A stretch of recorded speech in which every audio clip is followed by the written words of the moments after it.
Welcome to the Warfront Stories World War II channel. Subscribe to our channel because every day we publish stories about the valor of American soldiers based on real events. Support us. Like our videos if you like what we do for you. September 19, 1944, 1830, Hürtgen Forest, Germany. The dense fir trees stand like silent sentinels along the German-Belgian border, their dark canopies creating a perpetual twilight below. The forest floor is a tangled maze of fallen logs, thick brush, and muddy depressions. As daylight fades, the temperature drops rapidly, and a fine mist begins to form between the trees.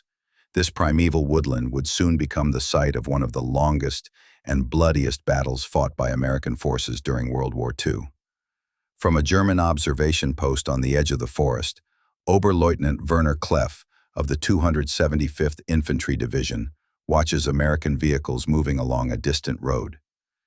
His unit had been ordered to defend this area at all costs. Behind him, hundreds of mines were being planted, machine gun positions fortified, and artillery pre-sighted on likely avenues of approach.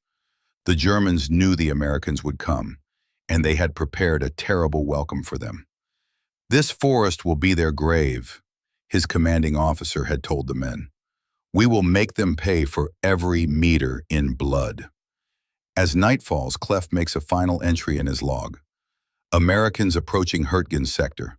Our preparations complete.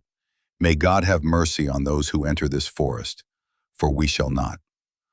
Less than a month later, the men of the 28th Infantry Division would march into this green hell, unaware of the nightmare that awaited them. Of the 25,000 soldiers who entered the dense woods, nearly 9,000 would be killed, wounded, or captured. Thousands more would succumb to combat exhaustion, trench foot, and disease. Their story, documented in military records, personal accounts, and after-action reports, stands as testimony to one of the most horrific chapters of World War II, where nature itself became as deadly an enemy as the German forces they faced. This is their story. Part 1. The Path to Darkness. October 26, 1944, 07:15. Major General Norman Dutch Cota, commander of the 28th Infantry Division, stood before a large map in his headquarters at Rott, Germany. A decorated veteran of D-Day at Omaha Beach, Cota had earned a reputation as a fighting general who led from the front. Today, he studied the topographical lines representing the Hürtgen Forest with growing concern. "Gentlemen," he addressed his staff, "First Army has given us our next objective." His finger traced a path through the densely contoured section of the map labeled Hürtgenwald. "We're to capture Schmidt by November 5 and secure the right flank of 7th Corps for their main offensive." Colonel George Ripley, his G3 operations officer, stepped forward. "Sir, the 9th Division just came out of there. They took almost 4,500 casualties, advancing only 3,000 yards." "I'm aware of that, Colonel." Cota's face remained impassive. "But orders are orders. We'll begin preparing immediately." What Cota didn't share with his staff was his own misgivings. The 28th Division had already suffered heavy casualties since landing in Normandy in July. Many of their experienced officers and NCOs had been killed or wounded. Their ranks were now filled with green replacements with minimal combat training. The division had been moved to the Hürtgen sector for what was supposed to be a rest period. Instead, they were being thrown into what some were already calling the meat grinder. As the officers filed out, Cota remained alone with the map. His division was known as the Keystone Division for its distinctive red keystone shoulder patch, the emblem of their Pennsylvania National Guard heritage. The Germans had another name for them, the Bloody Bucket. Soon that nickname would prove tragically appropriate. October 28, 1944, 1340.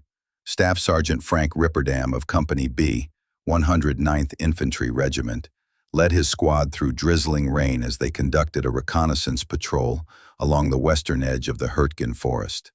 The men moved cautiously, their boots sinking into the soggy ground with each step. The weather had been miserable for weeks, cold, wet, and with frequent fog that reduced visibility to mere yards.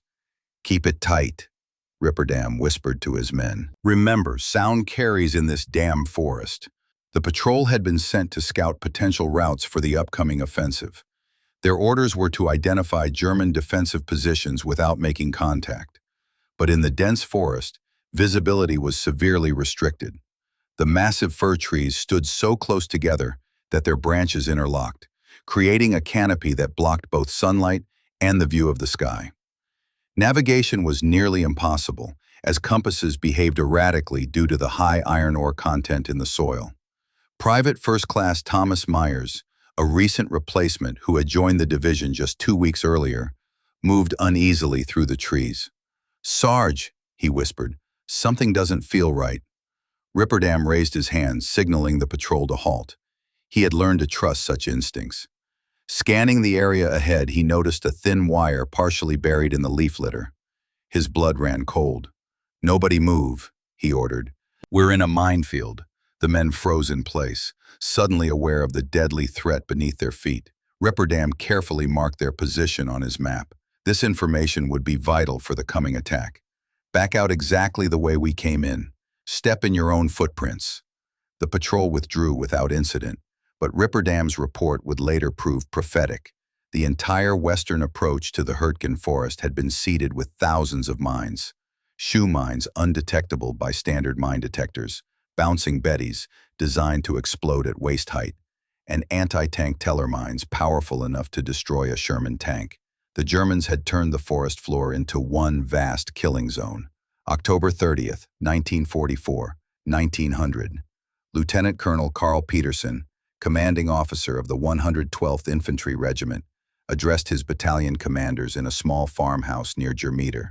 Maps were spread across a wooden table, illuminated by kerosene lamps. Outside, the constant drizzle had turned to a steady downpour. "Our regiment will make the main effort," Peterson explained, pointing to the map. "We'll take Wassenack, then push across the Kal River Gorge to seize Kammerscheid and Schmidt. The 109th will advance north of Germeter toward Hürtgen, and the 110th will move southeast toward the Rafflesbrand Road junction." Major Robert Hazlitt, commanding 3rd Battalion, studied the terrain. "Sir, that Kal trail looks barely passable for vehicles. Engineers will improve it once we secure the initial objectives," Peterson replied. "Tank support from the 707th Tank Battalion will follow as soon as possible." The officers continued discussing the details of the operation, but the reality of what they faced was becoming clear. Their three-pronged attack would spread the division thin across a 6-mile front. The terrain heavily favored the defenders, and the weather forecast promised nothing but continued rain, fog, and near-freezing temperatures. Colonel Peterson concluded the meeting with a somber assessment. "Gentlemen, I won't sugarcoat this. We're facing a tough fight. The Germans have had months to prepare their defenses, and they know this ground. But we've overcome difficult objectives before, and we'll do it again." What none of them knew was that German intelligence had already identified the 28th Division's arrival in the sector. Field Marshal Walter Model, commanding Army Group B, had reinforced the area with elements of the 275th and 89th Infantry Divisions, along with remnants of the 116th Panzer Division. Far from facing a demoralized enemy in retreat, the Americans would be attacking determined defenders fighting on home soil. As the officers departed to brief their company commanders, the rain intensified, drumming against the farmhouse roof like distant artillery. Nature itself seemed to be warning of the horror to come. Part 2. Into the Abyss. November 2, 1944, 07 o'clock. The attack began with a massive artillery barrage. Hundreds of American guns opened fire on the German positions along the edge of the Hürtgen Forest. The roar was deafening as shells screamed overhead, exploding in flashes of orange and black among the trees. For 45 minutes, the bombardment continued, churning the forest floor into a cratered wasteland. Private James Conroy of Company E, 110th Infantry Regiment, huddled in his foxhole as the friendly fire passed overhead. The 19-year-old replacement from Philadelphia had been in combat for only 3 weeks. Around him, other soldiers checked their equipment one final time. Their faces were grim, already streaked with mud despite the early hour. At 0745, the artillery lifted, and whistles blew along the American line. "Let's go! Move out!" sergeants shouted as the men rose from their positions and began advancing toward the forest edge. Conroy followed his squad, rifle at the ready. The morning was cold, with temperatures just above freezing. A thick fog had settled over the landscape, limiting visibility to less than 100 yards. As they crossed the open ground toward the tree line, the only sounds were the squelch of boots in mud and the labored breathing of men carrying full combat loads. The eerie silence lasted exactly 7 minutes. At 07:52, the German artillery responded. Shells crashed down among the advancing Americans, throwing geysers of mud and shrapnel into the air. Men screamed as the barrage caught them in the open. Conroy threw himself flat, pressing his face into the cold mud as fragments whined overhead. When he looked up, 2 men from his squad lay motionless nearby. "Keep moving," his sergeant bellowed. "Into the trees, go, go, go." Somehow, Conroy made it to the forest edge. The artillery continued to fall, but now the shells exploded in the treetops, sending deadly wooden splinters and metal fragments raining down. The tactic, known as tree bursts, was particularly lethal in the dense forest. There was no safe place to take cover. As Company E pushed deeper into the woods, German machine guns opened fire from camouflaged bunkers. The chattering MG-42s, which American soldiers called Hitler's buzzsaw for their distinctive 1,200 round per minute rate of fire, cut down the leading elements of the attack. Men dropped screaming or were simply torn apart by the concentrated fire. By 09:30, Company E's advance had stalled. Of the 187 men who began the attack, fewer than 100 remained effective. The company commander, Captain Robert Lewis, had been killed by a sniper, and the executive officer was wounded. Command fell to a young lieutenant who gathered the survivors behind a small ridge. "We need to keep moving," he told them. "Our objective is the road junction half a mile ahead." Private Conroy, still in shock from the violence of the morning, could only nod numbly. His uniform was soaked with mud and the blood of others. His ears rang from the constant explosions. But he rose when ordered and continued forward with the remnants of his company, deeper into the green hell of Hürtgen. November 2nd, 1944, 10:15. Major William Hazlitt watched in horror as his men from the 109th Infantry Regiment stumbled into the Wild Pig minefield. The unit had advanced only 300 yards from their starting point when the first explosion tore through the morning fog. A private leading the point squad had stepped on a shoe mine, a small wooden box containing 200 grams of TNT, completely undetectable by the regiment's mine detectors. The blast tore off the man's foot at the ankle. As he fell screaming, others rushed to his aid, triggering more mines. Within minutes, the entire area erupted in a chain of explosions as soldiers desperately tried to find safe paths through the deadly field. "Hold in place," Hazlitt shouted through his radio.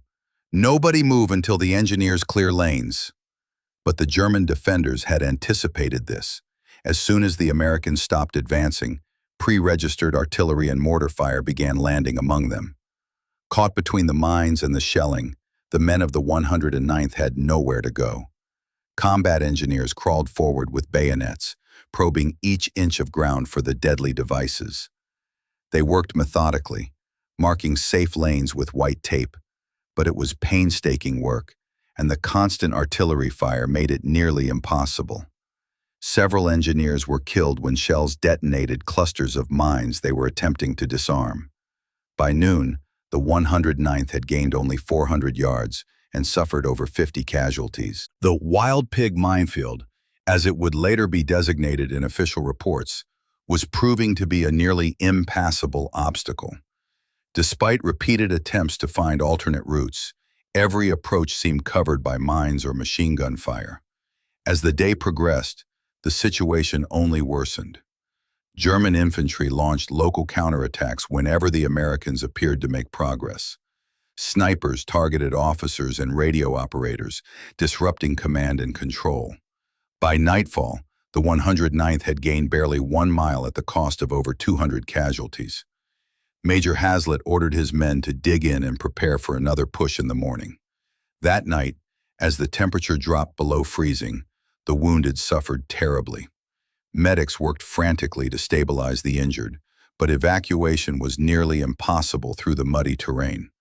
Many men died where they fell, their blood freezing on the forest floor. The Wild Pig minefield would eventually claim over 500 casualties from the 28th Division. In the official history, it would be recorded simply as an unexpected obstacle that impeded the advance. For the men who survived it, it would remain a recurring nightmare for the rest of their lives. November 2nd, 1944, 1430. The 112th Infantry Regiment had achieved the only significant success of the day. Led by Lieutenant Colonel Carl Peterson, they had captured the village of Wassenack after bitter house-to-house fighting. Now they faced the formidable challenge of crossing the Cal River Gorge, a steep, wooded ravine with a narrow trail barely wide enough for a single jeep. Captain Bruce Hostrup, commanding Company A, gathered his officers at the edge of the ravine. Below them, the Cal River flowed swiftly through a rocky channel. The only path down was a muddy track that switchbacked through dense trees. "Battalion wants us across before dark," Hostrup informed them. "We'll lead with 1st Platoon, followed by weapons, then 2nd and 3rd Platoons. Keep the men moving. If we get caught in this ravine after sunset, we're in serious trouble." The descent began at 1500. Almost immediately, problems arose. The trail was so narrow and slippery that men had to proceed in single file. Progress was agonizingly slow. Several soldiers lost their footing on the steep incline and tumbled down the slope, sustaining injuries. As daylight faded, the column was still only halfway across the gorge. German artillery had the trail pre-registered as a likely approach route. As darkness fell, they began shelling the ravine with deadly accuracy. The Americans, strung out along the narrow path, had nowhere to take cover. Shells exploded in the treetops, sending lethal splinters scything through the ranks. Men fell screaming into the darkness of the gorge. By 1900, only 2/3 of Company A had reached the far side. Captain Hostrup made the difficult decision to continue the advance with the men available, rather than wait for the entire company to assemble. In the growing darkness, his reduced force pushed toward Kammerscheid, guided only by compass bearings through the pitch-black forest. Behind them, the remainder of the 112th struggled to cross the treacherous Kahl Trail. Wounded men blocked the narrow path, making it nearly impossible for supplies and reinforcements to move forward. Engineers attempted to improve the trail using hand tools, but their efforts were hampered by constant artillery fire and the impenetrable darkness. The Kahl Trail would become a death trap for the 28th Division. Over the next 3 days, dozens of vehicles would slide off the muddy track into the ravine. Wounded men attempting to make their way back would become lost in the forest, some freezing to death mere yards from the path. German patrols would infiltrate along the gorge, ambushing supply columns and cutting the already tenuous lifeline to the forward elements. In his after-action report, Colonel Peterson would write, "The Kahl Trail presented an obstacle more formidable than enemy action. Nature itself became our most determined adversary." November 3, 1944, 6:20. As dawn broke over the Hürtgen Forest, the men of the 28th Division resumed their attack through the freezing mist. Despite the setbacks of the previous day, elements of the 112th Infantry had reached Kammerscheid during the night and were now pushing towards Schmidt, their final objective. Lieutenant Colonel Frederick Lanham, commanding 2nd Battalion of the 112th, led his men through the morning fog. Visibility was less than 50 yards, but they could hear the sounds of combat ahead as the lead company engaged German defenders on the outskirts of Schmidt. "Keep moving," Lanham urged his men. "We need to take this town before they can reinforce it." By 0830, the Americans had fought their way into Schmidt. The German defenders, mostly rear echelon troops and local Volkssturm militia, retreated in disorder. For a brief moment, it seemed the 28th Division had achieved a significant breakthrough. Colonel Peterson received the news at his command post in Wassenack. "Excellent," he told his staff. "Now let's get some armor across that Kahl Trail to support them." But the German reaction was swift and violent. Field Marshal Model, recognizing the threat to his position, immediately ordered elements of the 116th Panzer Division to counterattack. By noon, German armor was converging on Schmidt from three directions. The men of the 112th, exhausted from 24 hours of continuous combat and lacking anti-tank weapons, could only watch in horror as Panther and Mark IV tanks rumbled toward their positions. Without armor support of their own, they were hopelessly outmatched. At 13:45, the German counterattack struck with full force. Tanks firing directly into buildings destroyed the American positions one by one.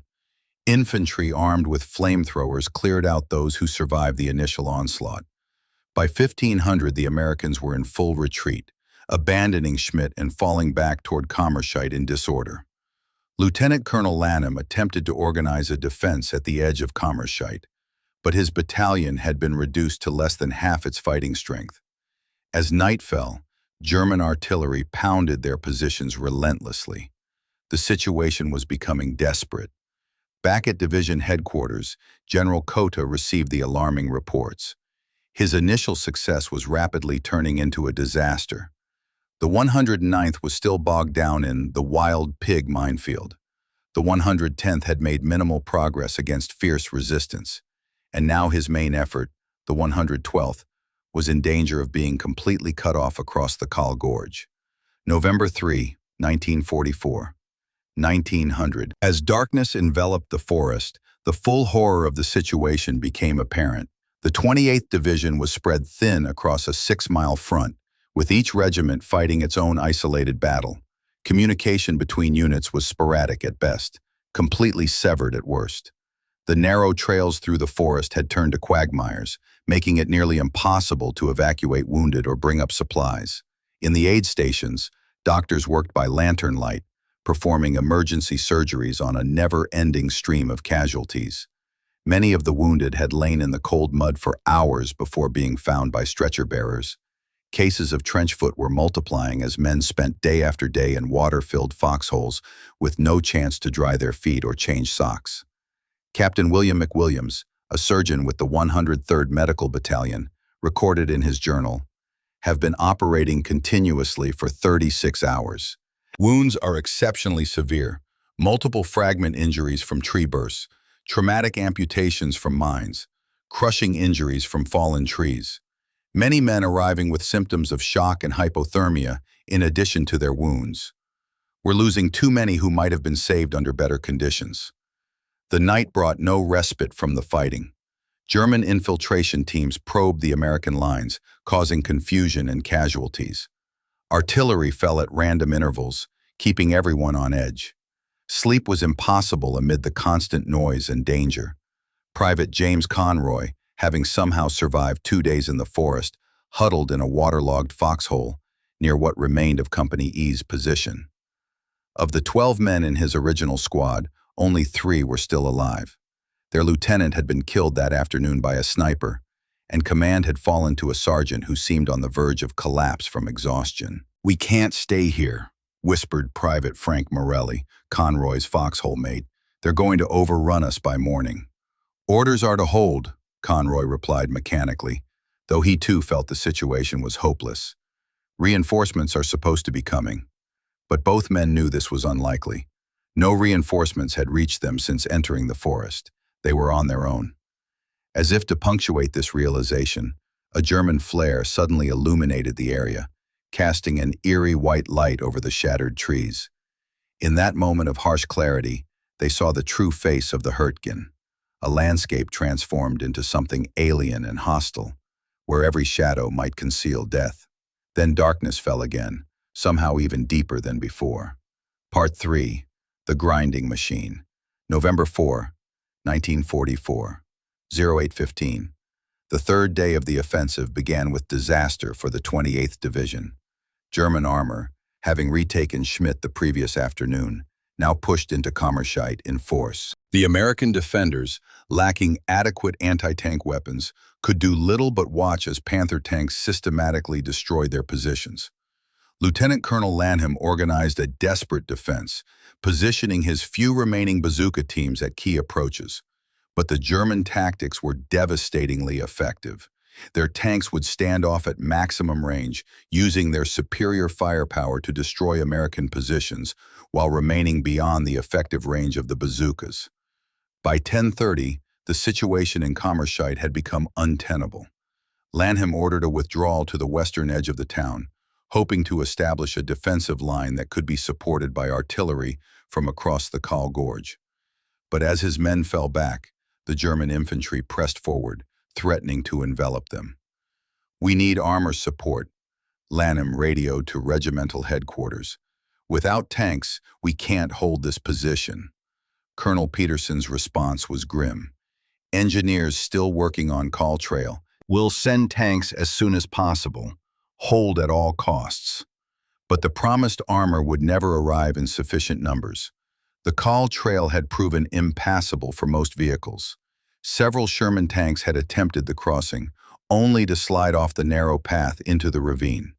By the end of the day, only 3 American tanks had reached Kammerscheid, and one of these had thrown a track upon arrival, rendering it immobile.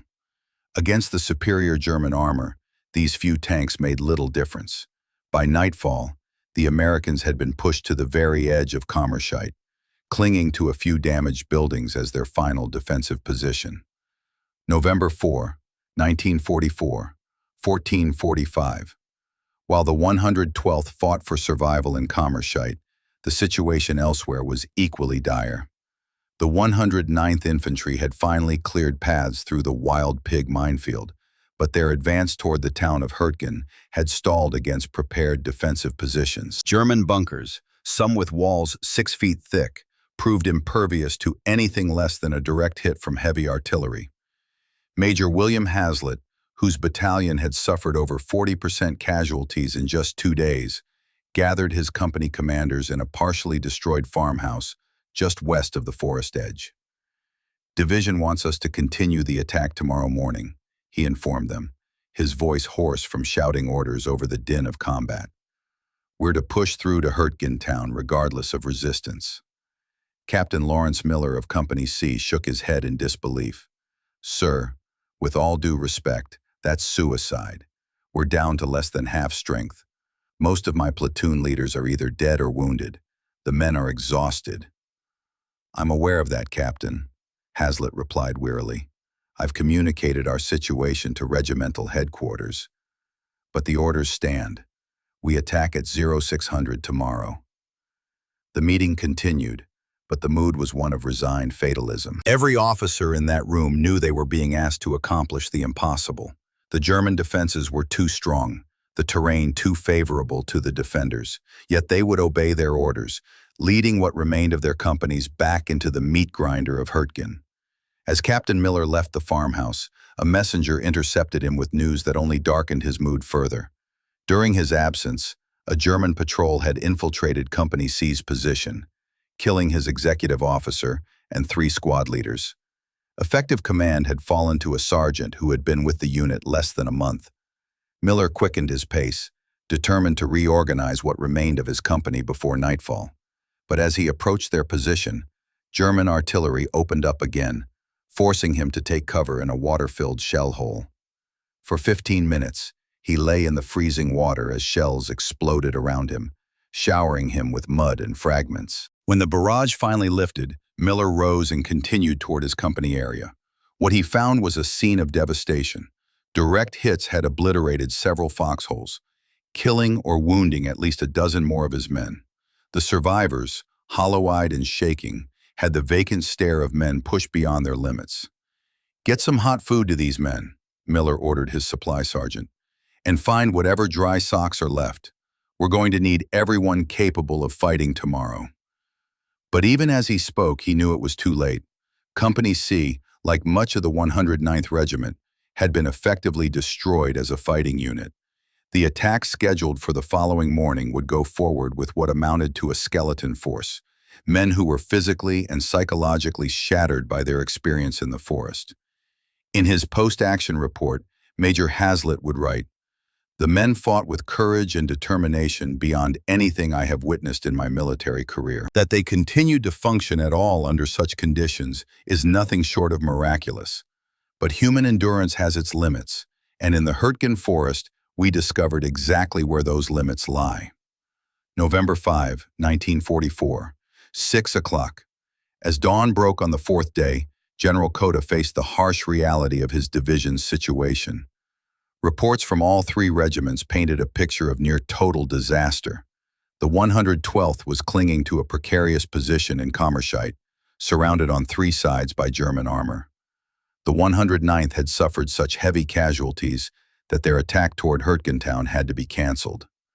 The 110th had gained some ground toward Simonskal, but was now stalled against reinforced German positions. In just 3 days of fighting, the 28th Division had suffered over 3,000 casualties. Entire companies had been reduced to platoon strength or less. The narrow trails through the forest were clogged with wounded, waiting for evacuation. Many lying in the open as artillery continued to fall around them. Cota summoned his regimental commanders for an emergency conference at his headquarters in Rot. Colonel Peterson arrived first, his uniform caked with mud, his face haggard from lack of sleep. "We're losing Kammerscheid," Peterson reported without preamble. "Lanham has maybe 400 effectives left, and they're critically short of ammunition. Unless we can get tanks across that call trail, they'll have to withdraw by tomorrow at the latest." The commanders of the 109th and 110th arrived with equally grim assessments. All three regiments were at the breaking point, having suffered casualties far beyond what could be sustained in continued offensive operations. Cota listened in silence, the weight of command evident in his lined face. Finally, he spoke. "Gentlemen, I've consulted with Corps headquarters. Our orders are to continue the attack." A stunned silence greeted this announcement. Colonel Peterson was the first to recover. "General, with all due respect, that's not possible. My men have nothing left to give." "I understand that," Cota replied, "but First Army needs us to maintain pressure in this sector to draw German reserves away from the main offensive. We will continue with what we have." The meeting continued for another hour, with Cota modifying the operational plans to account for the division's depleted state. The focus would shift to holding the ground already gained rather than making further advances. Limited attacks would continue only to secure better defensive positions. As the officers departed to implement these new orders, Cota remained alone with his G3, Colonel Ripley. "George, I want a full accounting of our combat strength," he said quietly. "Every man capable of holding a rifle, regardless of their assigned duty." "Sir," Ripley hesitated. "Preliminary reports suggest we're down to less than 40% effective strength across the division." Cota nodded, unsurprised. "Then that's what we'll fight with. First Army needs time, and we're going to buy it for them." The decision made, Cota turned back to his maps, searching for some way to salvage the deteriorating situation. But the truth was inescapable. The 28th Division was being sacrificed for the greater strategic plan, ground down in a battle that had already been lost. November 6, 1944, 15:30. The situation continued to deteriorate. In Kammerscheid, Lieutenant Colonel Lanham's force was now completely surrounded. German armor had cut the call trail in several places, isolating the forward elements of the 112th Regiment. Resupply was impossible, and the wounded could not be evacuated. "We're down to our last belt of ammunition for the machine guns," reported Captain Alan Edwards, one of Lanham's company commanders. "The men are using ammunition from the dead and wounded, but it won't last much longer." Lanham nodded grimly. He had already made the decision that circumstances now forced upon him. "We're pulling out tonight. After dark, we'll break into small groups and infiltrate back toward the Kahl River. There's no other choice." The withdrawal began at 2100, under cover of darkness and a heavy rainfall that muffled the sounds of movement. The remaining wounded, those who could walk or be carried, were placed in the center of each group. Those too severely injured to move had to be left behind with a few volunteer medics. The breakout was a desperate gamble. German patrols were active throughout the area, and the forest between Kammerscheid and the Kahl River was a maze of fallen trees, shell craters, and unmarked minefields. Navigation was nearly impossible in the pitch darkness. Many groups became disoriented, wandering in circles until dawn exposed them to German fire. Others stumbled into enemy positions, and were captured or killed in brief, fierce firefights. Some fell victim to their own side's artillery, which continued to fire supporting missions throughout the night. By morning on November 7, only about 300 men from the original force of over 1,000 had made it back across the Kaul River. Lieutenant Colonel Lanham was not among them. He had been wounded while covering the retreat of his headquarters group and was captured by German forces near the river. The loss of Kammerscheidt marked the effective end of the 28th Division's offensive in the Hürtgen Forest. In just 5 days of combat, the division had suffered casualties approaching 6,000 men, nearly 1/4 of its total strength. Entire battalions had been effectively destroyed. Yet the fighting was far from over. The survivors would spend another week in the forest, holding a defensive line against continuous German pressure. Each day brought more casualties from artillery, mines, and the debilitating effects of cold and wet conditions. Captain William McWilliams, the medical officer, recorded in his journal on November 8. Trench foot, now claiming more men than enemy action, evacuated 78 cases today alone. Men are breaking down physically and mentally after a week in water-filled foxholes without proper shelter or dry clothing.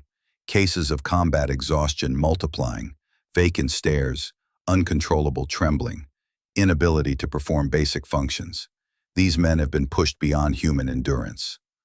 On November 13, 1944, the remnants of the 28th Division were finally relieved by the 8th Infantry Division. As they staggered out of the forest, many were unrecognizable, hollow-eyed, bearded, their uniforms in tatters and caked with mud. Some had to be led by hand, their minds temporarily broken by what they had experienced. In his final report on the operation, General Cota summarized the division's ordeal. The men of the 28th Division fought with courage and determination against overwhelming odds. They accomplished what was possible under the circumstances, but no human force could have achieved the objectives assigned within the parameters established. What he didn't write, but what everyone knew, was that the 28th Division had been sacrificed in a battle that should never have been fought. The heavily forested terrain had negated every American advantage in mobility and firepower, while playing to German defensive strengths. The strategy, if it could be called that, had been fundamentally flawed from the beginning. The cost was measured not just in casualties, but in human suffering of a magnitude difficult to comprehend. Men who survived the Hürtgen would carry its scars, both physical and psychological, for the rest of their lives. Many would wake screaming from nightmares of the forest decades later, haunted by memories of what they had experienced in those dark woods. December 16, 1944, 05:30. The shattered remnants of the 28th Division had been moved to a quiet sector in the Ardennes forest to recover and absorb replacements. After their ordeal in the Hürtgen, this was supposed to be a period of rest and recuperation for the devastated division. At their new headquarters in Wiltz, Luxembourg, General Cota was working to rebuild his decimated command. Thousands of replacements had arrived, but they were mostly inexperienced soldiers with minimal training. The core of veteran officers and NCOs had been lost in the Hürtgen, and with them, the combat effectiveness of what had once been an elite division. As dawn broke on that cold December morning, the sky was suddenly filled with the screaming of artillery shells. Along a 50-mile front, German guns opened fire in the opening phase of what would become known as the Battle of the Bulge, Hitler's last great offensive in the West. For the men of the 28th Division, their nightmare was about to begin anew. Barely recovered from the horror of Hürtgen, they would now face the full might of German armor breaking through the Ardennes. Once again, they would be asked to hold against impossible odds, to buy time with their blood and lives. The Hürtgen Forest had been called the Death Factory by those who survived it. It claimed nearly 33,000 American casualties over several months of fighting, including 9,000 from the 28th Division alone. The battle represented one of the worst defeats suffered by American arms during World War II, yet it remains relatively obscure in the popular understanding of the conflict. Today, the forest has reclaimed much of the battlefield. Trees have grown over the shell craters. Nature has erased many signs of the struggle that took place there. But beneath the forest floor, Unexploded ordnance and the remains of the fallen ensure that the Hürtgen will never completely surrender its secrets. For the few remaining veterans who fought there, the forest lives on in memory, a dark and bloody ground where they confronted the depths of human suffering and somehow emerged, forever changed, on the other side. The events, timelines, casualties, and experiences described herein reflect the documented reality of what the men of the 28th Infantry Division endured during the Battle of Hürtgen Forest. While some dialogue and personal experiences have been reconstructed from survivors' accounts and official records, every effort has been made to maintain historical accuracy and authenticity. Thank you for listening. If you are also proud of the bravery of our soldiers, subscribe to our channel so you don't miss out on new historical stories.